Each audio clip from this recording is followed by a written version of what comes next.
एक अक्सर से ये आवाज़ उठती है समाज से कि हमेशा कांग्रेस के ऊपर ये आरोप लगाया जाता है कि भाई ये डायनेस्टी की बात करते हैं।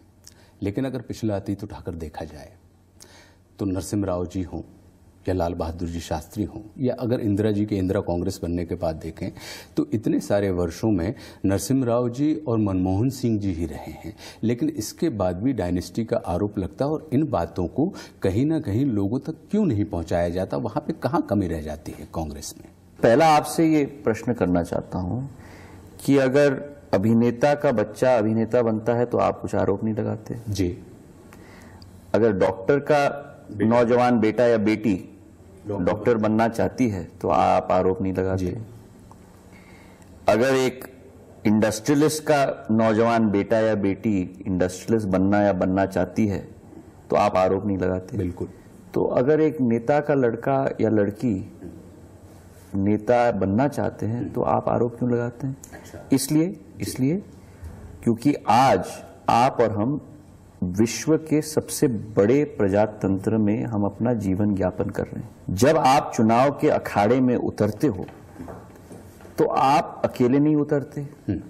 आप किसी भी, अब मैं लोकसभा का संदर्भ दे रहा हूं क्योंकि मैंने लोकसभा चुनाव लड़ा है, मैं किसी भी लोकसभा चुनाव का आप संदर्भ ले लो, कम से कम 20 या 22 उम्मीदवार उतरते हैं।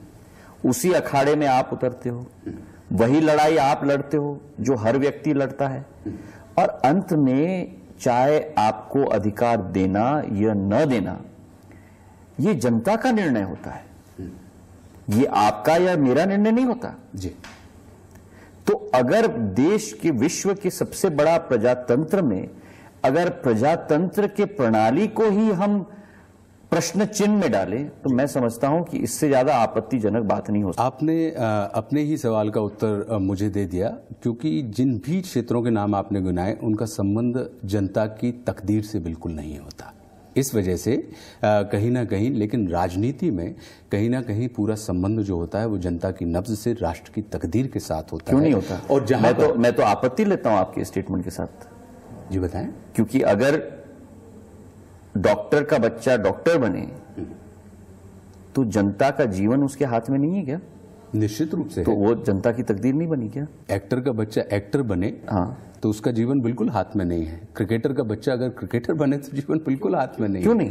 कहने का तात्पर्य है कि एक समग्र है, कहीं ना कहीं राजनीतिक तौर पर समग्र है। तो आपका भी दायित्व होता है कि अच्छा प्रदर्शन आप करो, चाहे आप क्रिकेटर हो, चाहे आप अभिनेता हो, चाहे आप डॉक्टर हो, चाहे आप इंजीनियर हो, चाहे आप व्यवसाय कर रहे हो जी। ठीक है, तो उसी तरह वो प्रश्न चिन्ह उनके ऊपर भी लग सकता है जी। और अंत में अगर मैंने अपने दायित्व का निर्वाह न किया तो खारिज कर दिए जाएंगे, जैसे हर क्षेत्र में खारिज कर दिए जाते हैं। और ये भी मैं आपको सूचना देना चाहता हूं कि ये जो प्रश्न उठाया जाता है परिवारवाद का जी, क्या होता है कि चंद लोगों को हम लोग पाते हैं जो इस श्रेणी में आते हैं और उन्हीं के बारे में चर्चा होता है, पर यह हम भूल जाते हैं कि उससे कई गुना ज्यादा ऐसे लोग भी हैं जो इस श्रेणी में आते हैं जिनको जनता ने खारिज किया है। तो मेरा निवेदन विनम्रपूर्वक और प्रश्न आपसे है, क्या ये मेरे ऊपर एक कलंक है कि मैं अपने पिताजी का बच्चा हूं? निश्चित रूप से नहीं। क्या मुझे देश के सबसे विश्व के बड़े प्रजातंत्र में मुझे हक नहीं है?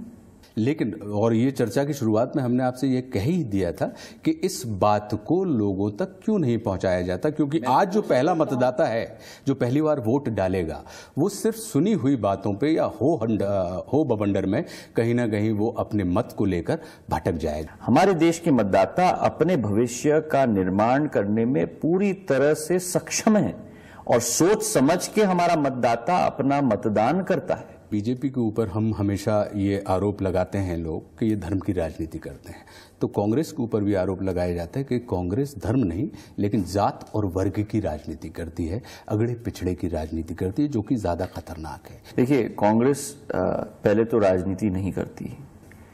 कांग्रेस और बीजेपी में अगर आप अंतर पाओगे तो अंतर सबसे महत्वपूर्ण ये है कि कांग्रेस का मतलब एक क्रांति है, कांग्रेस का मतलब है कि एक सेवा भाव है, कांग्रेस की सोच और विचारधारा आपके साथ, मेरे साथ, इनके साथ, किसी व्यक्ति विशेष के साथ नहीं जुड़ी है।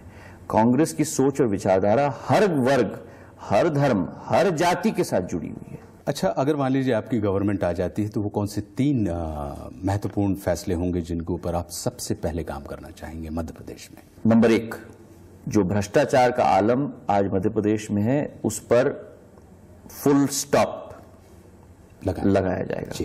नंबर 2, जो वर्तमान में प्रणाली है संसाधनों का, हकों का, जिसमें कई जगहों में गति अवरोधक कई प्रकार के आए हैं, उनको हटाकर आम जनता तक वो हक और वो योजना के संसाधन उनको हम पहुंचाएंगे।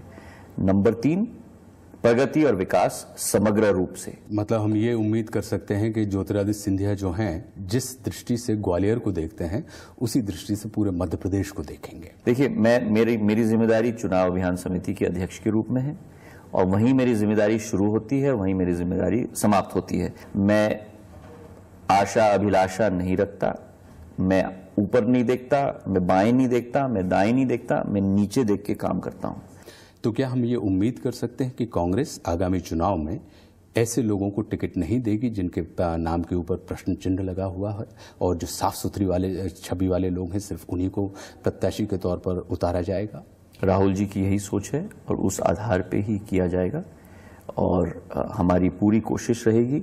और ये भी मेरे कार्य प्रभार क्षेत्र से बाहर है, क्योंकि टिकटों के मामले पर मैं निर्णायक भूमि नहीं अदा कर रहा हूं। हमारी स्क्रीनिंग कमेटी है, मधुसूदन मिस्त्री हैं, जितेंद्र सिंह जी हैं, मैं अपने इनपुट्स जरूर दे रहा हूं, पर मैं समझता हूं कि हमारी पूरी कोशिश रहेगी कि स्वच्छ छवि और नए चेहरे हम उतारें। और यही मैंने कहा है कि कम से कम 15 से 20% हमारे प्रत्याशी ऐसे होने चाहिए जो नए चेहरे हों।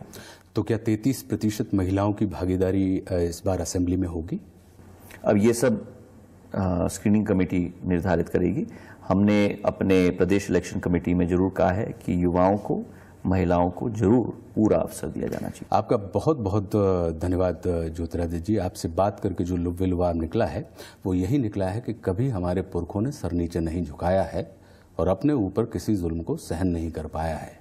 अभी नसों में उसी रक्त की आन पुरानी जिंदा है, खबरदार हो जाओ शासको, अभी जवानी जिंदा है। मिलते हैं अगले हफ्ते एक और कद्दावर नेता के साथ। जय हिंद, जय भारत।